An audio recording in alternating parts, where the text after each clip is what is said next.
Wow, that was a perfect song.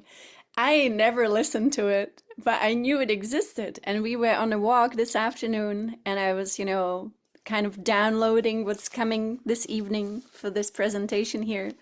And suddenly all I could hear was My Sweet Lord. And I thought, hang on a second, let's Google. That's a song. I didn't realize it has all the names of the actually aspects of divinity that Alex talked about yesterday. So that's quite amazing. So again, we are always guided, and Divine Mother speaks in songs. She always speaks in songs. I know that many of you, if not all of you, have experienced these incredible miracles in your life when you need an answer and suddenly a song starts playing. I would say on the radio, but nobody listens to the radio anymore. And it's the perfect song. And so, yes. So the presentation with Alex, if you haven't seen it, it's online, as you know, it's on YouTube. And normally Alex does, workshops where you can sign up to experience these teachings from Swami Kaleshwar. Swami Kaleshwar, as you know, he left in 2012. And 2012 was a big year that didn't seem like it for many people on the outside. It seemed like nothing really happened. And yet something really huge happened in the cosmic world, which our planet is part of. This call will be quite different from what we did earlier today, so I'm recording both calls because I was asked to speak about Christ consciousness. And so, this is what people celebrate as Christmas, and that's great. And there is so much more to be said about Christ and Christ consciousness.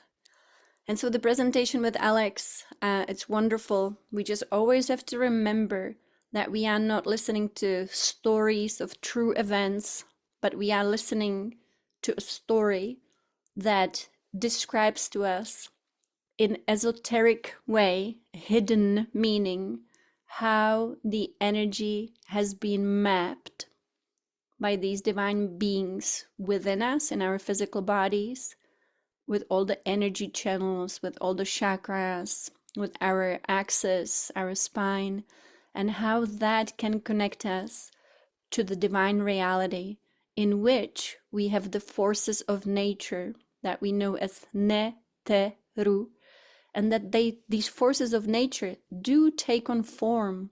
And we are actually almost like children of these forces of nature as they then flow through our chakra system, as they then appear in our brain centers, as they then appear within the subtle body. So, I was always so puzzled. If you meditate a lot, you start seeing a lot of stuff, and, not always does it make all sense. But later, the more you meditate, the more sense it makes. But to me, what this spiritual journey is all about is that the more you see and seemingly encounter, the less you can say, I know for sure, because it's so complex. So the multidimensional reality is very big. The mystery is very big. But we'll just do our best to be a good citizen within this cosmos. I think that's, after all, the purpose of us, to be a good citizen. And I don't mean in a country, but really in cosmic creation. And to have fun, because originally this planet was meant to be fun. Again, if you haven't listened to the second coming of Christ that Yogananda really so beautifully left behind for us to now go back to, because now is the time of the second coming of Christ, listen to it. Take like 2 days off. It takes a long time. It's 2 huge books. I don't know if you like reading, you read it. It's very big books, but you can listen to it online on YouTube and really deeply, deeply study what he was saying to us about the mystery, how big it is. And so within the big mystery, we need to now, more than ever, now that we really can, to separate ourselves from the illusion of the matrix, which lives within us. And I mean actually the false matrix, because we still will be in the web of life, and we can call the web of life a matrix. But there was a false matrix, and you can go to the second coming of Christ and the 7th chapter. the seventh discourse. So in the volume 1, it's 2 volumes. Volume 1, chapter 7. And just sit down with that chapter. And just really, we have to open our mind, because Yogananda is describing in detail, how the being who created the false matrix used technology. Now, Yogananda didn't have the word for technology then when he wrote it, but he said machination, machine, like machines. So the reversal of light so that we could not see the divine reality. So we had a firmament around the earth, around even the fourth dimension of the earth, around the astral plane. And that's when reincarnation was created. But originally, we were on a planet where beings were having fun, not through sensual pleasure, not through desire, but because they were creating with Divine Mother. They were creating with Divine Father, always creating beauty and perfection. And perfection doesn't mean like you cannot improve upon it, but perfection means it is created out of love. Nothing but love, not created through desire, because desire actually didn't exist. And that's why the yogis always speak about desireless desire. The Tao Te Ching, we're going to study together the Tao Te Ching from a very different perspective than the way it has been explained. And we only can study it that way because Divine Mother is back in this world. And so the Tao Te Ching, same thing, desireless desire. It is doing without trying to achieve anything, and yet achieving it all, complete non-attachment. And so originally we lived that way, we existed that way. And to say that we lived was not even the correct term, because life started to mean life and death. And that was introduced also by the being who created this world, the false matrix. So now our task is really exciting. Every day, realizing we are in a new world and everything else is just a habit. So we might have some habit of thought. We might still be thinking the old world, but that's now going to dissolve. We will forget about the old world. When I see these changes from like higher realms, they always seem to happen instantaneously. And that's exciting. I always hope, okay, it's going to be one split second, we're going to forget the old world. But so far, what I have learned is that when you see it happening in a blink of an eye, it seems to be always down here. It seems to be a slow change. But how exciting that at least from higher perspective, it's instantaneous. And so hopefully this forgetting will be fast too. So when we wake up in the morning now, we want to step into the Fool archetype. And yesterday Alex presented about Dattatreya. Dattatreya is the Fool archetype. And that means the archetype of a being who is not predictable. Now, we might think being predictable is a good thing, but actually being predictable was not a good thing in the false matrix. That's why these Dattatreya characters, the Fool archetypes, were unpredictable. They didn't want to be predictable for the false matrix. A typical person in this world was very predictable. They had repeating thoughts. After childhood, maybe most of us became kind of predictable.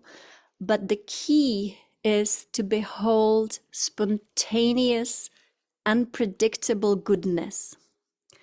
And that means the matrix, the false matrix, should not be able to read us like easily and say, oh, I know exactly what this person is going to do. I know exactly what this person is going to think. I know exactly how this person is going to react. That already was, what the matrix wanted from us. It wanted us to become incredibly predictable, but not in a good way. To repeat thoughts, to repeat habits, to repeat everything, the words we say, to talk about the same things again and again, to think about the same things again and again. So you see, now is the new world in which We are invited to become the character of Dattatreya, the character that we know also as a fool in the 22 archetypes. And it is the one who walks on water. That is the character that we have known also, and we gave him the name Jesus. And again, in the second coming of Christ, I find it fascinating when Yogananda says his name was Issa, and that he was known in Tibet, where he stayed with, the masters, where they taught him as Issa, as the son of Isis, as the son of Divine Mother. And so the Fool is a wonderful explanation of Dattatreya, how to trick the false matrix. And now we don't need to do that anymore, because the false matrix really has dismantled at least to 90% of its structure. And now we just have to wake up in the morning and be fresh. That means I absolutely don't want to go back to the old self, right? In the morning when we wake up. And so we want to forget about the old self. So what techniques do we have to be fresh and new? We have several tools, and I will share some of those. But I find that, for example, what does the Fool do? What does the Dattatreya character do? Laughs at the illusion, laughs when it is maybe even inappropriate to laugh. And so what a wonderful way to start your day when you get out of bed, and to, for example, laugh, or to create some kind of sound, like Om is always a great sound, because the Om is the vibration of Divine Mother without distortion. It is how we restore the perfect creation in our life. And then clap. One big clap is what Divine Mother taught us. Make a wish, things like that. It's just a little bit of crazy stuff, but in a really good way, because no one needs to go back to the old self if they don't choose it, right? So that's where I think all of us will have so much fun with this. It is to be fresh every day. We don't need to carry the baggage of the old person. We can now say, I am born again. New energy, fresh energy, and we choose. We can smile into the face of the dismantled matrix and just sing a song. And all these unpredictable fun things is really what helps us to move into the new. Spontaneous dance. That's why our, native people, Aboriginal people use dance to actually crack the matrix. They wanted to connect with the spontaneity of the spirit. Spirit is always completely spontaneous, and that is the gift of our divine self. There are no habits, no repetition of the same stuff, which is not useful, and especially, of course, the thought. So to empty the mind, we can do that so beautifully, again, when we just chant internally, I am that I am. I am that I am. I am that I am. It's a great, actually, code cracking mantra. I am that I am. It takes away the illusion of all the labels that we have used, maybe until recently, when we think about our own life. And so I'm going to share a few stories, really miracles that I experienced in this lifetime through meditation, when the being that we know as Issa, I call him Uncle Jesus, just to make a little fun of him, appeared, and the teachings that he delivered. Very, very powerful and important teachings still as we move forward. I'm going to go to the picture of Issa here walking on water. So when we meditate, and we do it successfully, because some people meditate, but it's just sitting down with eyes closed, but thinking. So when we put enough, and I mean enough energy, massive amount of energy, passionate energy into a certain type of meditation that you would, enjoy. For me, it changed throughout the years, but in 2006, I really passionately started to meditate more than ever before. And I was meditating so much that I started to experience the divine reality beyond the veil, but also the yogic states, the states that the yogis describe, when you experience breathlessness, when your heart actually even stops because you don't even need a heartbeat. And again, Yogananda talked about these states. And the reason for that is that if we were in a false matrix, but we are not of the matrix, we can actually experience these incredible states which show us that we are not of this world. And yes, I was actually using one of the mantras, Ahe Asha Ahe. That's great. I love it that you posted it in the chat. And so through these many, thousands of hours of meditation, I started to replace sleep with meditation, because meditation suddenly became much more recharging than ordinary sleep. But I would still go to work and I still had a family, but suddenly the pull was really, really strong towards meditation. And so eventually the veil completely lifted, and there is then complete seeing into the divine reality as it blends with this reality whenever you are in a meditative state. So that also meant that beings started to just simply visit from the divine reality, and they start then blessing us, of course, with self-realization.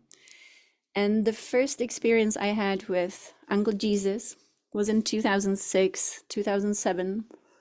And I was meditating, and suddenly, I would say, he appeared. And he was standing right next to me.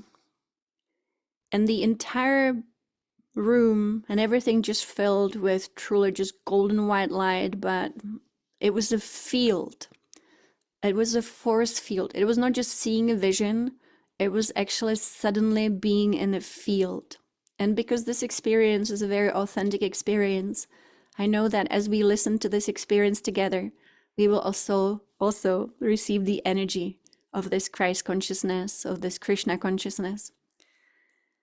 And so as I was meditating, I could even open my eyes and see it with my eyes open, that I was in the field of this great one.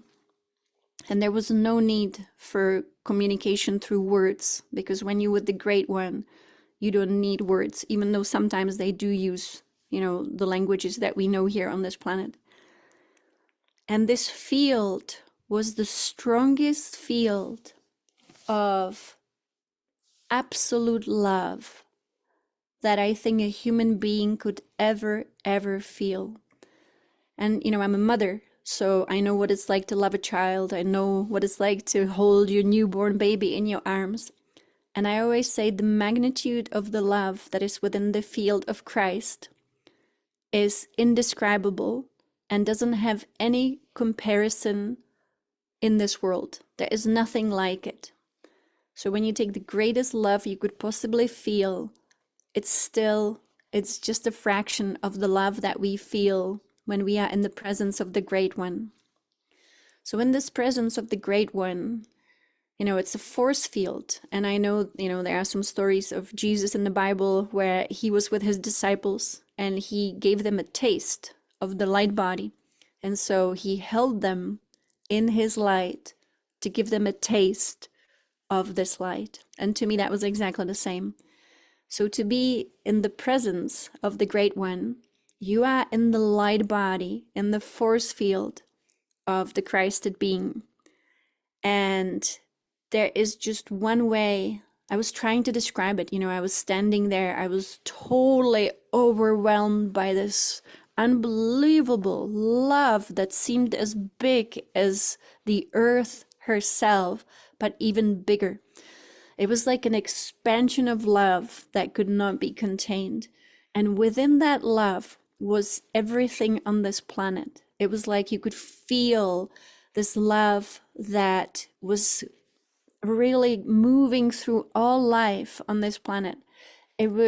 Within it was the earth, within it was all of nature, within it was all of humanity. And I had a question. I said, what is this? And the answer came to me immediately. And that was, this is the absolute presence of love. And then I was feeling it so much, and I was looking around, in the force field. And then I had this realization that in the absolute presence of this divine love, there is the absolute absence of all forms of fear. There is no fear. There is no worry. There is no doubt. Any manifestation of fear simply doesn't exist. And so it creates this feeling of absolute ecstatic love that cannot be diminished by anything because it's stronger than everything else. And so, like Patricia said, the light of God is always victorious. It simply is so strong that nothing else can be in its presence. And my next thing was, because it was lasting, it lasted several days actually, and I felt I have to go and be on the earth. And so I had to go outside and be on the earth. And that was very strange. Normally that would not be my natural reaction to having a divine experience. But there's something interesting, and Alex told me about it. When Buddha experienced this state, he first apparently went to the earth and he told the earth, I've experienced this light. And I thought it was very strange. Why tell the earth? But that's exactly what happened. And so I had to go outside and I had to get down on the earth. I had to touch her. I had to just lay on her and just channel this incredible experience into the earth. And so to me, this is not a personal experience that I wanted to share, but actually it's a collective experience of what Christ consciousness feels like. And I was able to ask this divine Christ being, and I said, why? Silly me. I said, why are you giving me this incredible experience? And he said, so that you have a map. And that was the answer. The map, knowing what is our destiny, knowing where we are all headed towards Christ consciousness. And this was in 2006, 2007.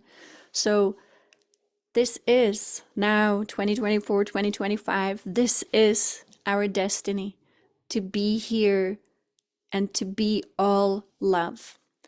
Now with Patricia, we made a video, I think it was last year, but I'm not quite sure. I'll upload it to her new YouTube. And the video is called I Am All Love. Now, many of you have seen the video and we worked with it. But to me, the video itself, it's so precious. It is a step-by-step description of how ascension will unfold in terms of energy. And it is called I Am All Love. And I am all love. I can only be all love, right? If I am in the absence of fear, if I am in the absence of worry, if I am in the absence of all that is not love. And so I am all love is the path of ascension. And if you've seen the video at the end, I just love it when Patricia says, she speaks as Divine Mother, Divine Father, and says, my children, well done. And that is the completion of the ascension. Welcome home. And that is the return of the earth back into the solar reality. It's amazing. So how do we move forward now as these structures are being dismantled around us? I would recommend that we all study deeply the 7th chapter in the Second Coming of Christ to understand how the false matrix was created and how the number one thing that it did, it reversed the flow of light to create an illusion. And so now again, the light can flow back to the divine reality. It's all about the flow of light. So to be believing so much more that we are the divine being that we are, rather than the little character down here. And, the being who created the false matrix made sure that the illusion is that it goes really deep, that we all believe it, of course.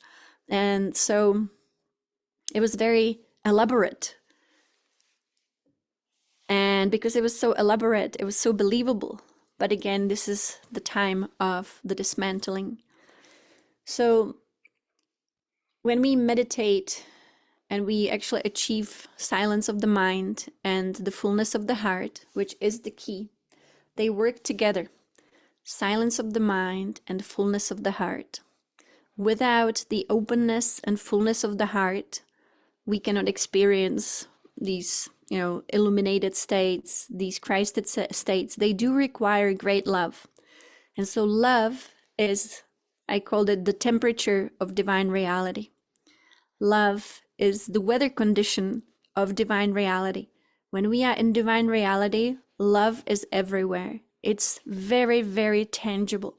And so when we are in this world, as it is still going through the process of shifting from the old to the new, then we can always rely on love to be a frequency. And when we attune to the frequency of love, we cannot go wrong. Whatever it is that ignites love within us, we want to magnify it and keep magnifying it. So let's say you go on a walk with your loved one and you already feel love for your loved one, you feel love for Mother Nature, and see how much we can magnify love as we are experiencing this reality or this life. We want to constantly be in more love. And then that opens incredible possibilities for our nervous system. And that's where the next step would be, and that is to be able to work with also the mind. So the heart and the mind are interconnected, and our heart affects our nervous system and our ability to perceive these higher states of consciousness or these, higher realities. So I wanted to share with you a few tools that I would recommend after all these years of meditating, and that I find them incredibly useful. I just have to find them where I put them here. So I do many different styles of meditation, but primarily I do Orin. I listen to Patricia, of course, and then brain waves. And that's, just some of the tools, not all of them, but these ones I would recommend.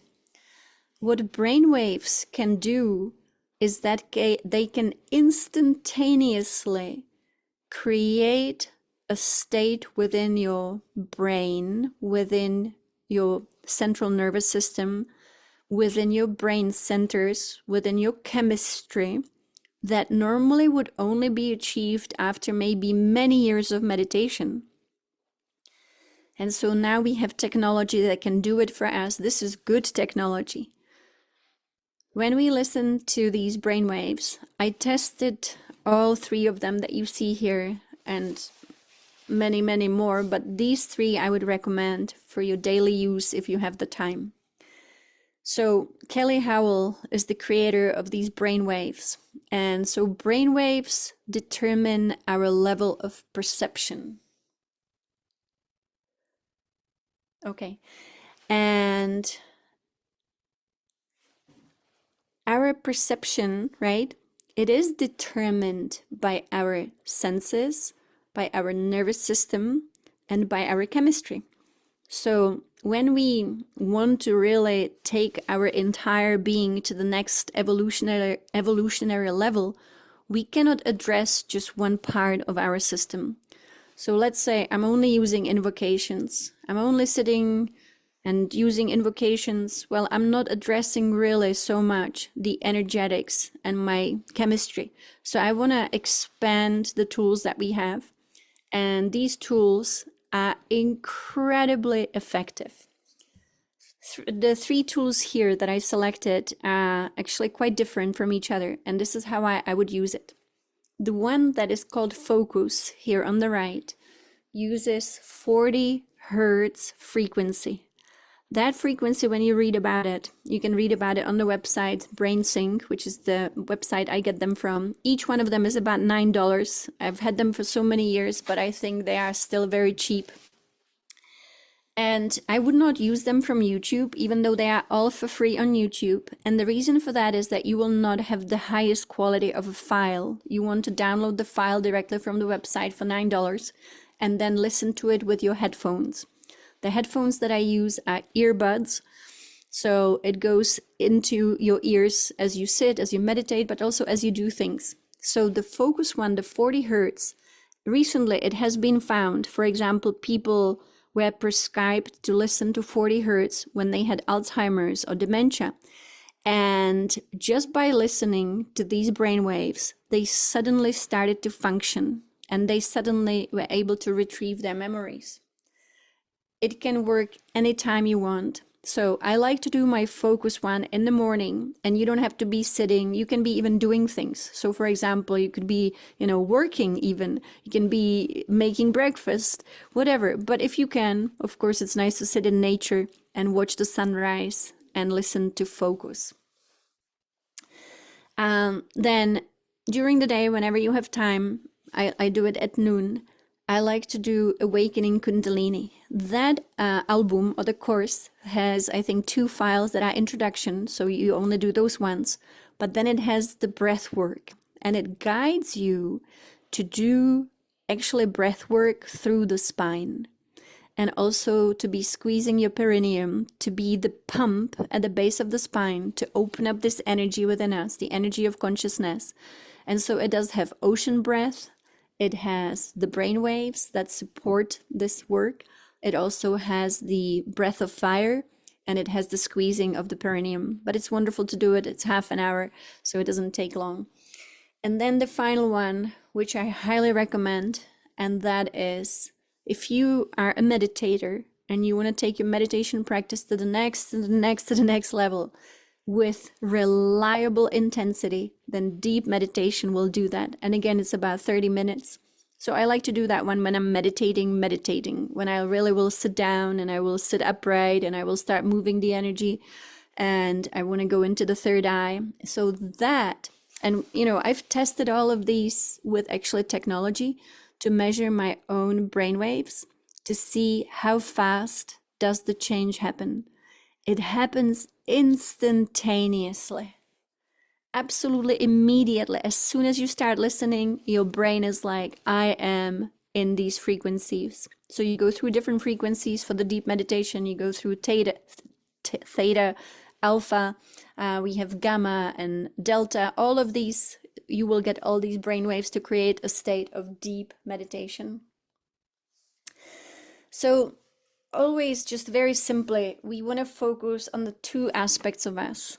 The heart as a spiritual center is what opens up our system. Am I in love with life? And if I'm not in love, and I want to always say life with a capital L, which means, am I in love with cosmic Mother Nature? Am I in love with the divine? Am I in love with my own divine self? Am I in love with the I am that I am? So those are the good sources where we can really create this loving energy. So then the next center that is very important, that opens next, is, am I in my higher mind? Am I in my divine self? And the divine self mind is very, very silent. It doesn't have the thoughts that the lower mind has. And so those would be the 2 questions. And for that, we have these wonderful tools that help us. When we meditate a lot, this energy that we call Kundalini awakens within us. And it awakens when we have emptiness within us. When we are full of the self, this energy remains dormant. And so some people have spontaneous experiences with Kundalini. It really depends, but through meditation, it safely rises when we create space. When there is emptiness from the self, which also means the emptiness of the thought, but the fullness of the heart. That is really how this energy rises. When it rises within us, it rises always through our spine. Our spine is an elevator, and we go to the next level of our being. And we all find that we are all connected through the Christ self. And so we then experience merging with our Christ self.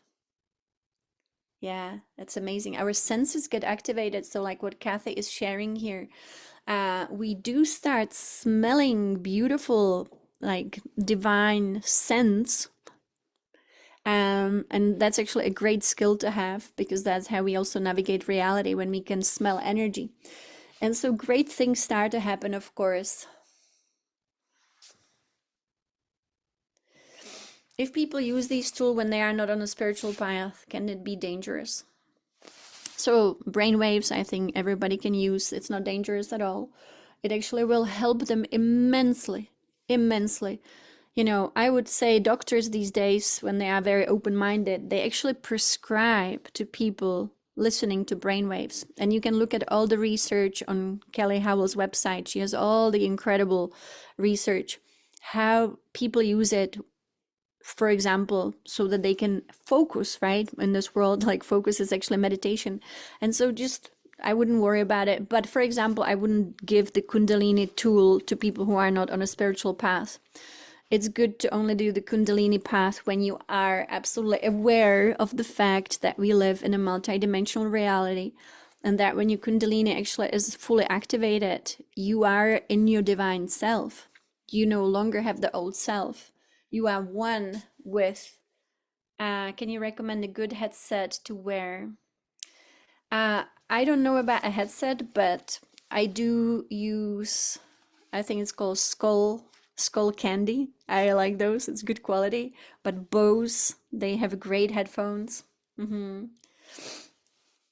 Yeah, wonderful tools. So our Christ self is actually our true self. And when we merge with our Christ self, we are in our God self. And we become all love. Yogananda, he was a Christed being. And so then we can say Christ is in all of us. And it is our evolutionary potential to become a Christ self. And so I wanted to share one more story of my encounter with Issa, Uncle Jesus. And that was kind of, I call it recent, but not really. It was around like 2017 maybe. But again, the story is for all of us. It's a very beautiful story. I've shared this one before, but you know, these are timeless stories that help us, and they don't have hidden knowledge. They actually are, they have revelation within themselves. I got visited by Issa once again, and it was here in Santa Rosa actually. And he took me on a journey with him, not to any higher dimension, but just down the road to San Francisco. I don't often go to San Francisco. I know some of you live there. And I was suddenly on a train with Issa. No kidding. We were on a train, and I don't go on these trains. There was public transport. But it was so interesting that that was what he wanted to do. And so we are standing on a train in San Francisco, and it was late at night, and there was a person begging. And Issa pointed at this man and said, "See, he is not a beggar. He is a child of God. Look within." And then he revealed the rainbow light that was within the beggar. And suddenly the light was revealed in all. And everyone on that train, you could see inside of them, had rainbow light within them. And in that moment, Issa was actually speaking to the man and saying, "Remember who you are. Remember, you are a child of God. Nothing can diminish you." Issa Jesus, yes. And so he was clearly showing, but in a, and you know, it's hard to describe these things, but he was just saying, we all are those children of Divine Mother, of Divine Father, of our cosmic parents, and no condition can diminish the light of God that is within us. And to me, that again is a story for all of us. Hopefully, I find it so helpful to think about these things all day long, because that means no matter what conditions are in our life, that light is always within us. When we think that we are a woman, when we think we are a man, when we think that this is our job, when we think that maybe we are not well, the light of God within us, which I saw as rainbow light, is always well. Now again, this is a story of Yogananda, when he said in one of his books, I don't know which one, that we are all asleep and we are dreaming that we are these characters. And he said, you might be dreaming that, the person is dreaming that they are a beggar, but they are just dreaming it. When they wake up, they will wake up and they will realize it was just a dream, but they are really the prince of heaven, the princess of heaven, a child of God. And so Yogananda, in the story that he shared, which I loved, he said, all we need to do is wake up. We just need to realize that we have been dreaming. Yeah, my dog is definitely crying. I don't know why. She had enough Christ consciousness for the dogs. And so I'm gonna let her out. Smush.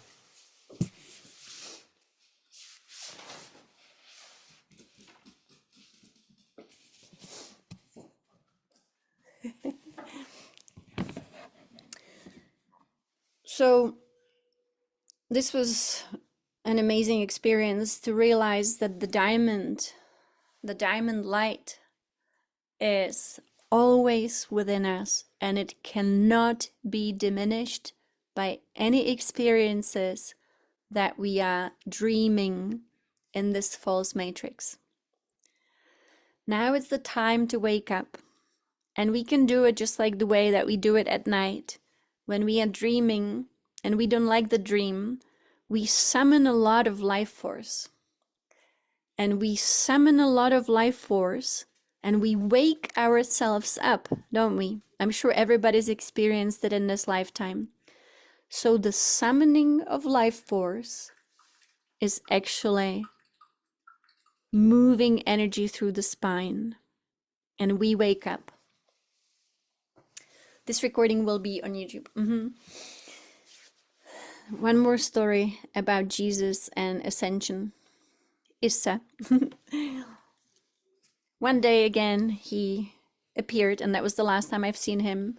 And that was again several years ago. And he wanted to show me how ascension will happen for all of us. So he demonstrated it. So I was, in the state that I am now, in the human body, this and this, woman, da-da-da-da-da. And he quickened my vibration. And he just quickened it so much that suddenly it was just like, what the people experience when they disappear, really, and they go into the rainbow body. I experienced that too, but not because I did it, but he did it. He quickened the vibration of my electrons so much that suddenly I shifted into the state of the rainbow body, and completely, I would say, the physical body disappeared. And he told me that's how all of humanity will ascend. It will be a quickening of our vibration at a cellular level. That's why we call it ascension through the body. And what will be released will be the rainbow body. So again, if you have studied maybe some Tibetan masters where they experience how they disappear and all that remains is rainbow, that, what he told me, would be all of us. The quickening of our vibration so dramatically that we will all go into our rainbow body. To me, this is so amazing and exciting again. So as things are unfolding in this world, I don't want to believe that this reality is real and that what is truly real is the divine reality. So let us connect with the divine reality, and we will start by actually listening to this beautiful inspirational video. And I had the Neo from the Matrix here because that's us. The Neo in the Matrix, it's Dattatreya, and it's really Jesus, Issa. It's the fool saying, no, no, no, I don't believe these bullets can kill me. They can't be real, since this is a false reality. But that takes a lot of consciousness and a lot of strength, right? It takes a lot of awakening to be in this world, but not to be of this world. And again, we all are getting there. And so we will have a beautiful video, which is Yogananda giving us daily strength. And I recommend going back to this one whenever you need to. And that is, it's on YouTube, on Green Tara. And so here it is. You must never lose courage. Divine Mother sent me to pilot you out of the clouds of your mind. Everybody's difficulty is different, and he or she has to win that test of karma and Divine Mother. Overcome all by constant inward calling on God and utmost devotion in words, thoughts, action, and obedience to Guru. God does not talk readily to the devotee, but a guru does. And the easiest way out of all difficulties is to listen to him and obey him. Your troubles I do not mind. I will never give up my job about you. It is better to conquer evil and not go on living with it forever. Never for a moment identify yourself with momentary flashes of error. Have no fear, even when I'm gone and no longer visible in your eyes. You will never be alone. I may not scold you then, but I shall ever be with you, and through Divine Mother, guard you from all harm, and will constantly whisper to you guidance through your loving self. So do not make life discouraged and tired, but be ever interested in doing for Divine Mother, no matter if war, sickness, and death dance around you. That is the secret of victory over delusion and all troubles. Be cut to pieces, but never give up. Be a divine leech. Suck at the blood of wisdom even though torn to bits. A smooth life is not a victorious life. And I will give you lots of good karma so you will get through. I will not only ever forgive you, but ever lift you up no matter how many times you fall. Keep unceasingly trying to conquer, then not only will I invisibly help you, but visibly through many here, all of whom know your inner self and love you very deeply. They all know what I think of your spiritual qualities. It is in kindness and continuous good behavior that you shine with happiness. Divine Mother will help you to win through your own efforts and the blessings of the great gurus. I am not building a mansion for you or giving you riches that will perish, but I am making an imperishable home with all riches for you in my Divine Mother's mansion. Unceasing blessings. Paramahansa Yogananda.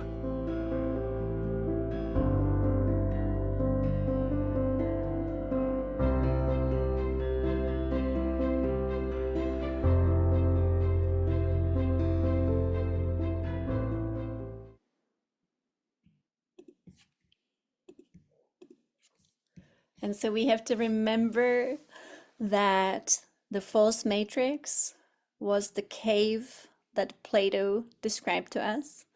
And as you know, we descended into it.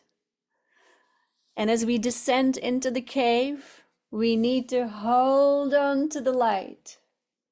And that is the key. And we hold on to the light, which runs through the spine, but it also can take us up into the divine self. So the movement is as we descend it, so we ascend. And that's why it's so good to be moving the energy through the spine and to learn how to focus really well on the third eye and to never give up. Never give up. It was by design made difficult. Again, if you read or listen to the second coming of Christ, it was very elaborate. And when someone creates a trap, they want the trap to be working well for them. And so in that trap, of course, it was a lot of effort. But now everything is so much easier that with a little bit of meditation, whatever meditation you love, we can actually ascend and have great self-realization and to realize why we are here, what we're doing, and how important it is that we hold on to that lifeline, to the light of the divine self. I don't know if this is a good way to say it, but I say, don't believe the hype. The hype is the illusion within the cave. We always want to be in the divine reality and attune to it, attuning to it through meditation and attuning to it through silence, attuning to it through the third eye. But of course, we can also have very busy lives. And, you have family, I have family. So families, just by design, don't allow us to always be meditating. But even then, it is important that we stand in the light of the divine self. I find it so fascinating when I look into the scriptures that knew all of this. And one of the great scriptures that I often share here and that you can find on YouTube for free is Stephen Mitchell's translation of the incredible Tao Te Ching. The Tao Te Ching is, just like the Bhagavad Gita, an incredible script with a lot of hidden knowledge, hidden instructions, again, so that the false matrix could not swallow it and destroy it. And so now is the time of unveiling. So this is a picture what somebody thought Lao Tzu looked like, but we know that nobody knows who Lao Tzu was. And that Lao Tzu means the young ancient, which means the childlike quality of the divine self. So be like a child to enter the queendom of heaven is what really Lao Tzu, it's a code. So I cannot say that it was really this guy, but it's nice to imagine it. And so when he said, hope is as hollow as fear, people thought, how can that be? Having hope is great. But what he was saying is that when you are in the cave, when you are in a false reality, then what is there to hope for? So in the false reality, hope is as hollow as fear. In the false reality, what is there to be successful in? Their success is as dangerous as failure because it's all an illusion. Within the illusion, if we say, I'm successful in the illusion, it's like saying, I'm a successful prisoner. And so that's what he was saying. And so now we will have the time of revelation of the true meaning of the Tao Te Ching, of the true meaning of many different texts, including the Bhagavad Gita. And also there is a fabulous book that Yogananda wrote, and that is The Science of Religion.